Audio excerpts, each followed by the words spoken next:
let's just get real for a moment. Let's do that. Let's take a deep breath and acknowledge the fact that none of us are getting out of life alive. It won't happen. It's a little bit of a cliche, and yet it's easy to spend so much of our lives like we've got forever. So sooner or later, you're going to come to a point in your life where you realize you're running out of time.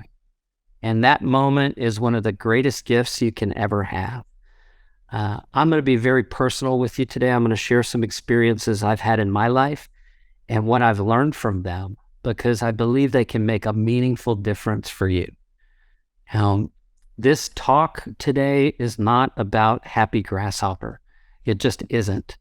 I'm really proud of the company I built. I love the fact that we're serving so many agents, brokerages, and teams all across the US and Canada.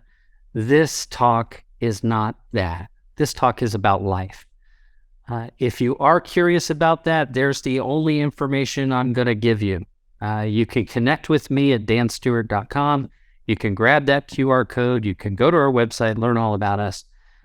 Today, we're going to talk about life. Right? I'm going to make an assumption that most of you are here because there's a sense of dissatisfaction about where you are in your career at this point in time. Right? There's something that took you away from everything else you could be doing to be here. And I suspect it's because you know real estate is a career that offers so much opportunity, so much prosperity. And I'm also going to suspect that some of you feel like you're really close. You've almost got it. You're just inches from breaking through, and yet you're not quite there yet.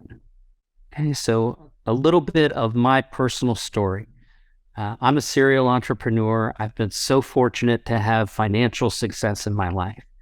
I did not start out life that way. Like far too many people, I was raised in a family that was plagued with dysfunction. I had smart parents who loved us and yet couldn't put down the bottle, right? So we had lots of instability in my house growing up. I had 14 schools before I graduated from high school. We moved every 6 months to 2 years all throughout my childhood. And by the time I left home at 17, I had no real plan for my life other than I didn't want it to be like that. I didn't have the structure or the guidance that really I feel like people would expect I'd have because of my resume. Life does not give people the reward because of their background. It gives them the reward because of what they actually do. So no matter where you are, and no matter where you choose to grow to over the course of your career, I know that if I can go from being a hungry kid on school lunch, sleeping on friends' couches as often as possible, to having founded several successful companies, to living on this beautiful horse farm just outside Tampa, Florida, if I've been able to do these things, you guys are certainly capable of far more, right? So I share these things not to impress you, but to impress upon you that wherever you are and no matter what pressure you're feeling, there's a path forward. If you're open to it, it can be so rewarding, so fulfilling. It can feel great, not just for you, but for all the people in your life that you get to work with. Right? We kind of understand that. Life is what we make it. And yet very few of us make the things out of life that we'd like to. Most of us spend our lives going, well, I guess other people have those rewards, or maybe next year, or I'll get around to it. And sooner or later, we're done, right? We don't know when our last day is going to be. So I'm going to ask you a question, and I want your input here in the chat. I'd really like your feedback on this. What stops us in life from experiencing the things we'd like to have? I want your feedback. I'll wait for it in the chat. There's some good ones here. Mindset, doubt. Oh, here we go. The very first answer, Valerie Whitman. I'm going to call you out. Fear is the thing. Fear is the thing that stops us. And when we really think about the fear, we're not so much afraid that someone's going to say no. The real deep human fear at the very core of all of our reality is that if we try our best and it's not good enough, like, oof, that really hurts. What if we really try? What if we invest ourselves 100% and we still come up short? That's a reality that's very, very painful to face. It makes a lot of sense that we'll do things to avoid it, right? Our brain's job is to protect us. It's to keep us safe and healthy. That's what it's trying to do. Our subconscious mind is protecting us from pain. And yet, to break through to that higher level, we have to change our relationship with fear. We just have to. So I'm going to stop the screen share here, and I'm going to tell you a story, something that happened to me that changed my relationship with fear. So I talk about how we moved all over the place when I was a kid. One of these new moves, the summer between second and third grade, my father's new boss said, "Hey, I just inherited a sailboat. It's down in Isla Mirada, and I need to get it moved all the way up to Sarasota." So my dad volunteered, right? He said, "Oh, that'll be great. That'll be a fun family vacation. We'll go do that. It'll be a tremendous trip. Like, let's make some memories." So the day comes, we're all excited. We go to see this sailboat for the first time, and it's just been tied up at the dock for God knows how long. There's mold all over it. The lines are rotting. It's a creaky, nasty mess. And instead of going for a sail, we spend about half the day just cleaning the boat, getting it ready to go. And come early afternoon, the impatience was here. My parents were aching to get the boat out on the water and see what it might need before we leave on the big trip a couple of days later. Now, many of you have heard of the Florida Keys. You've heard of Isla Mirada. There's a huge barrier reef there called John Pennycamp Park. And as you're sailing offshore, you've got a channel marker and a channel marker, and the reef is in between those channel markers. You actually have to go all the way around the reef. Now, my father didn't know that. He just followed the channel markers and sailed the boat directly into the reef. I was below decks at the time. I saw the coral come in through the side of the hull. I saw the boat fill with water very quickly, and we started sinking really fast. So there was a moment of panic here, as you might imagine. My parents, first thing I remember is they were yelling at each other. Like, "Where are the life jackets? I don't know where the life jackets are." "Well, get on the radio, call for help." Get on the radio doesn't work. We find the life jackets, and the life jackets are dry rotted. Immediately we're pumping, trying to keep the water out, but it's just coming in too fast. And pretty soon the bottom of the boat, the keel, comes in contact with the bottom, and the boat leans over on its side, and we're left in the water with just a tiny little bit of fiberglass above the surface.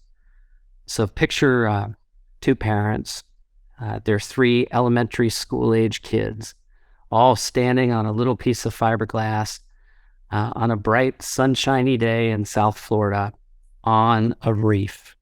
Like, how did we get here? How could this happen?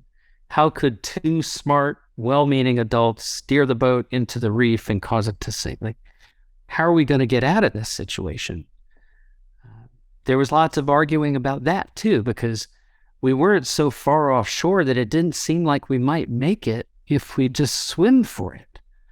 Land's not that far away. And don't forget, we have these channel markers. So there's a steady stream of boat traffic coming towards us. We're waving our arms. They don't see us. They turn to go around the reef. We noticed that on the reef, as you might imagine, there were sharks. So the idea of swimming for it wasn't something we wanted to do. And, the day stretched on. We kept waving our arms, thinking one of these boats has got to stop for us. And they didn't stop. Pretty soon the sun starts to set. Now the boats are coming the other way, and we're waving frantically and yelling and screaming, and they're just not stopping for us. And as the sun's going down, the tide is coming up. So that little bit of boat that we had left to stand on starts going away. And I'll never forget.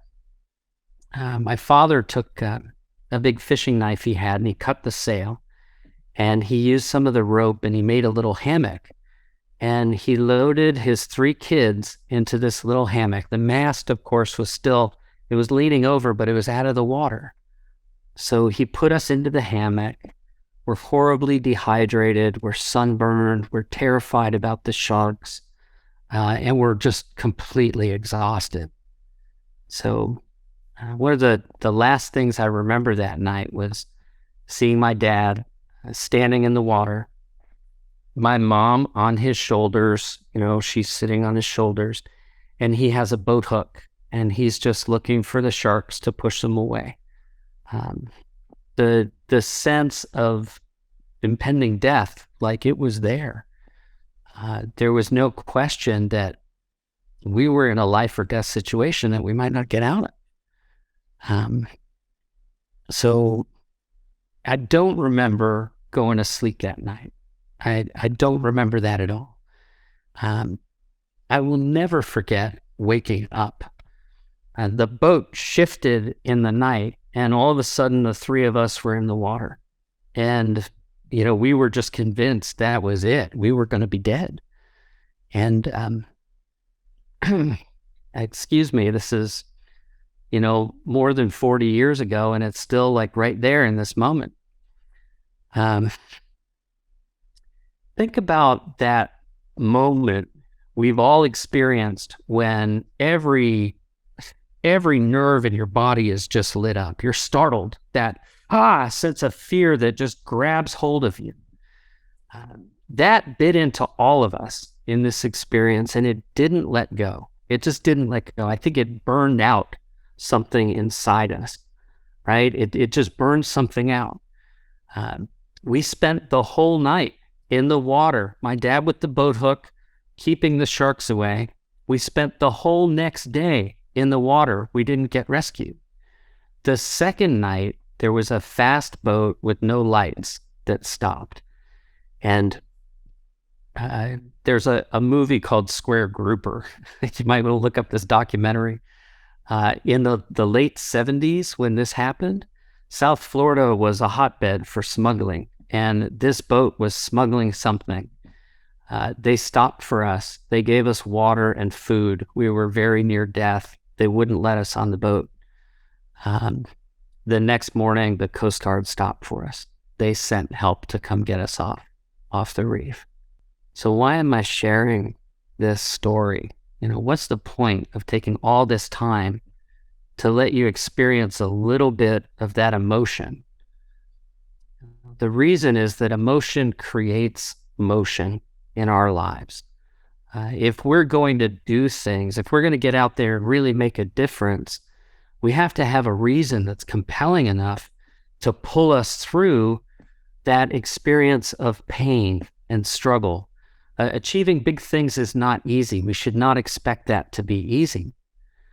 And the big lesson that I took away from this was that if there's anything I wanted to do in my life, now is the time to do it. Now is the time. What are we waiting for?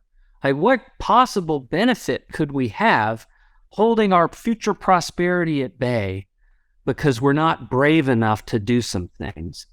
I promise you that in that moment when you realize your mortality is finite, things change. There's a shift, there's a switch, and you take the action and you do the things that make the big difference in your life. And then we have the next challenge. What are the things we should actually do, right? I suspect a lot of you are here because you're looking for those things you should do that lead to the success you'd like to have. So I'm going to turn the screen share back on, and we are going to talk about those things. I think one of the reasons I've been fortunate to have the success in my life is because I've spotted some patterns. And if you recognize some patterns, you can respond to them, you can predict them, you can move through terms of complication a lot more easily.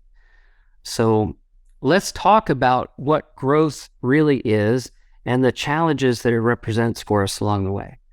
I don't care if you're losing weight or becoming this keto carnivore monster like our friend Marcus, working out all the time, being totally ripped, right? Whatever it is, whatever path you're on, you're going to reach some plateaus, right? Things break down in the plateau and then you have to pick them up again. So let's think about that first day when you got your real estate license. You were excited, you'd passed your test. Yes, now you're licensed, life is great. And then you encountered reality. I have a license. How the heck do I use it? What do I actually do in order to build a career? Well, this is the first growth plateau for a new agent. They have to move from a place where they're uncertain about what to do to a place where they're moving in a direction. And, interestingly, that direction isn't the big difference maker. If you want to go knock on doors, do it. Make a bunch of cold calls every day, do it. Join a team and get a bunch of leads, do it. Like whatever it is, as long as you're doing something consistently, that internal sense of struggle transitions into a sense of hope. This hopeful phase feels great. Sadly, it's where most agents spend their entire career. If you're in the hopeful stage, you're really familiar with the real estate roller coaster. You haven't yet figured out how to make your business prosper and grow, regardless of what the market is doing, right? To make that happen, you have to grow through the next plateau, which is a real challenge. It's not easy to go from being an excellent operator, where you can take great care of people and you can build business by referral.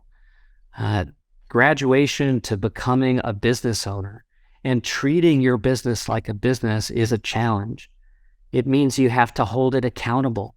It means you have to have systems and processes and playbooks for everything that can happen in your business. And when you do that, that's the only time, in my opinion, that you can feel okay, right? You've got the systems and structure to where, like Lars was talking about, a lead comes in, you process it appropriately. If you're running a team or you're growing a brokerage, you have to have a plan to onboard new people and help them succeed quickly. If you're running a company like Street Text or Happy Grasshopper, you have to have a way to onboard people quickly and get them to a place of success, right? So a lot of people in real estate, they start out as an agent. Maybe they're in a kind of a dabbler phase. They're working part-time. They get enough deals and they say, okay, I'm at this thing. They graduate up into the hopeful stage, usually somewhere around 20, 25 transactions per year, the wheels start to fall off. There's more prosperity than they can handle by themselves. It's time to build a team. You start building a team, and then, hopefully, if you're doing it right, like Lars has done, you end up with more prosperity than you can possibly handle on your own. Right? The challenge, the last growth plateau that you really have to push through is the separation between being financially successful and actually having control of your life. Right? If you're giving all your nights and weekends to your business, something's going to break. Having family time on the calendar, making sure that you're taking care of the loved ones in your life while you have them is hugely satisfying. That's what all this is for. If the purpose of prosperity is to build a beautiful life, you better have an idea what your beautiful life looks like, right? Being successful in real estate does not require a magic wand. You can't wish your way there. There's so many people who have done it. It's all about systems and processes. And in my belief, it's about the relationships you build along the way. I really think relationships are the most important thing. They will protect you from whatever can happen in a market. And this final stage I'll put up here, this is where every day feels like winning. This is where your business grows with or without you. You're choosing to invest your time. You've got layers and structure. You can be on vacation. You could be sick. You could start another company while this one is thriving. That final phase is an absolute gift and a joy, and yet there's no requirement that you ever achieve it. Satisfaction with your career is a really important thing. You should ask yourself now, where am I and where do I want to go? And I would love to see that in the chat. Tell me what phase you're in and where you want to go. So just write where you think you are and then ... where you want to go. I'll look for that here in the chat. All right, love seeing the answers come in. Thank you for that. Now let's go a little bit deeper. This experience that I've shared with you and this structure of how I see the industry working, it requires you to exert leadership. And, leadership is such a popular subject, right? There's hundreds of books that have been written about leadership. And I think we have a false framework in our heads. I think sometimes we think, leaders are born, they're not made. I disagree with that. Every single one of us can show up as a leader in the lives of others. The challenge is that first we have to show up as leaders for ourselves. You need to have an honest chat. You need to look inward and be really clear with yourself about what you're willing to do and what you're not willing to do. If your plan to success includes a life filled with doing things you're not willing to do, you're going to be miserable, right? You absolutely will be. So think about the tasks you're willing to do, be honest with yourself, and then it's time to look outward where you're finding pain in people's lives to offer them your leadership. I'll give you an example. Remember when the market caused you to write 67,000 offers for a buyer, and then they made an offer $100,000 above list price?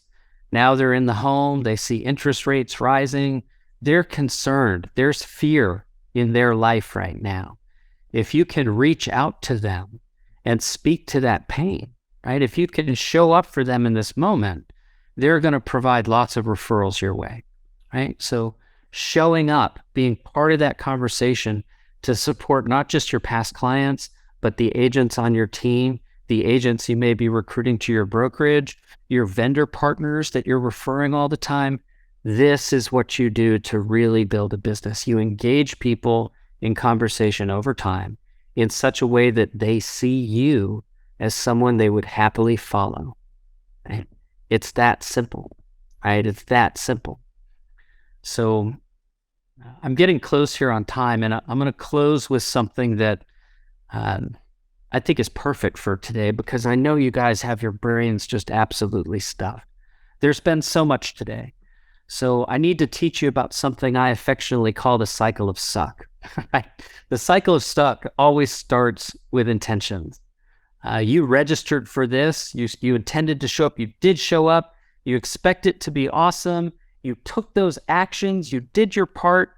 And tomorrow, you're going to start putting these things into practice. You're going to pick and choose little pieces.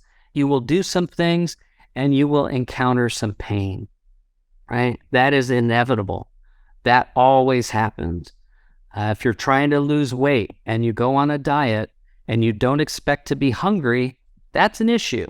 You're going to be surprised by that, and that experience of pain is going to put you back on the path you were on, and you're just condemned to repeat this cycle of suck in your life over and over and over.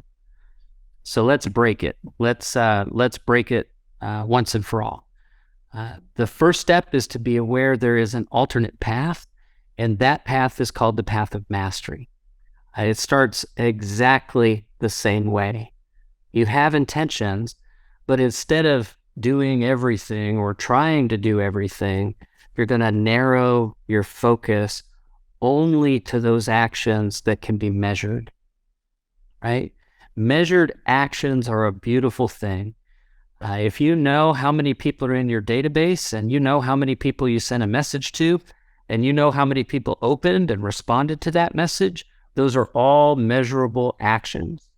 And measurable actions are beautiful because they lead to predictable results, right? That's what everyone wants in our business. That's what we all want. We want to know if we invest in this many leads, we'll turn out that many transactions. We want to know if we communicate with this many people, we'll get that many referrals. Um, at its very base components, this isn't a complicated equation. It's just not. The challenge is you must expect that pain. You must expect to encounter the pain, or you'll be surprised by it, right? So I don't care if it's putting a new system in place, a new diet, a money-saving plan, whatever it might be. Don't be surprised that there's a period of discomfort as you're adopting this new habit.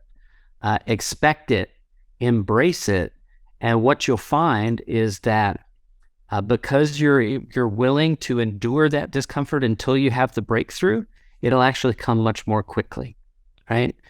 To a huge extent, the things that we expect in our lives are the things we get. So I'll encourage you to be thinking about that cycle of suck as you apply everything you've learned today.